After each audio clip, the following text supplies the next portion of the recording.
Hey guys, it's Pastor Gage here. I just wanted to bring you today's quick devotional thought. One of the things I hear so often, being a student pastor and also being the pastor on staff who works with our college age young adult students, one of the things I hear from parents specifically is I just feel a disconnect with my kids as they get older. I just feel a disconnect. Can you relate to that if you're a parent or a grandparent maybe who's been through that? Specifically, the stages of life that are happening when I hear this from parents is maybe those later high school years, maybe those early college age years where really they're transitioning from a different stage of life, right? And so they go from being learners where they're just learning and soaking things up and they're, just kind of getting told how to do things, right? Where they go to this explorer stage, right? You know what I'm talking about. And they're figuring out life lessons firsthand. They're getting that world experience, right? And so what happens is they go from a learner to an explorer stage. And they go from needing their parent to be primarily their teacher, right? Teaching them how to do things, what that looks like, setting those examples, to then needing their parent in a new capacity. Maybe as a guide, someone to show them, someone to walk them through certain life situations and scenarios. I don't know if you've experienced that. That's just something I hear all the time. And it kind of got me thinking that should be so similar to our own spiritual walks, right?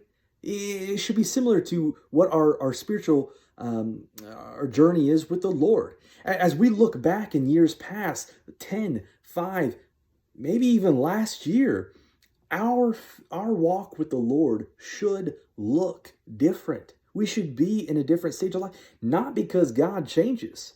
God is the same today, yesterday, and always, right? But we change. As we come to know more about Him, as we come to trust Him, our life experiences changes, our relationship with the Lord should grow deeper and deeper.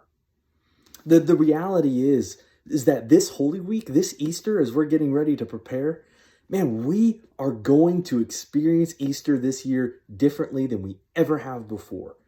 Hopefully than we ever will again. And so I guess what I'm getting at is this. You are going to remember this Easter season for the rest of your life. It's true. You are going to remember what your life looks like now. If you're like me, at least. You're going to remember this years from now. And so my question for you today is twofold. One, what did your relationship with the Lord look like last year, 5 years ago, 10 years ago? If you're anything like me, you're prone to falling into routine. It's so easy to fall into habits and routine, even with our spiritual lives sometimes. And I think we have to be intentional about growing that and cultivating our spiritual walk with the Lord. Paul writes in Colossians, "So then, just as you received Christ Jesus as Lord, continue to live your lives in Him, strengthen in the faith as you were taught, and overflowing with thankfulness." My second question for you is this. What's your relationship with the Lord going to look like a year from now, 5 years from now, 10 years from now?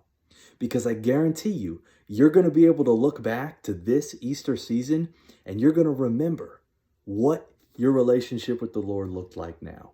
And so what would it look like, parents, grandparents, if we sat down and so we have more time now more than ever in quarantine, but not with each other. We don't want to be, spreading germs and all that, but with our families, our immediate family members. Man, what would it look like if we sat down with our kids and did a Bible study? Even if they're college age. What would it look like if we sat down with our elementary age kids and we did a Bible study as a family? Spouses, what would it look like if we brought the Bible back to the foundation of our relationships? Man, how would that transform your relationship with the Lord so that a year from now, 2, 3, 5, 10 years from now, you'd be able to look back on this time as a time that you grew closer to the Lord than you ever had before? That's my prayer for you and your family this Easter season. Jesus is King. He is King today, and He will always be our King. Let's bring it back to our families. I'm praying for you, and you are so, so loved. I can't wait to see you soon.